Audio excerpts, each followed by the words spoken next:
கண்ணங்காட்டி உன்னை சிரிக்க வைப்பேனே என் தங்க மகனே. என் முதுகின் மேல ஒரு அணைக்குட்டிய போல உன்னை தூக்கிக்கிட்டு நான் வல்டூரு போவேனே.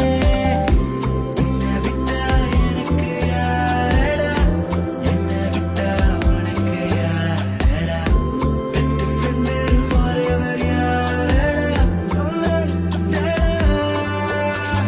காலேஜுக்கு 2 days லீவு போட்டு வரட்டா, ஸ்டார்ஷிப்ல மாசுக்கு டிக்கெட் ஒன்று போடட்டா, ஸ்பைடர் மேன வீட்டுக்கு லஞ்சுக்கு கூட்டி யாரட்டா, மம்மா முருவா சாப்பிட்டுட்டு அழகோலண்டா.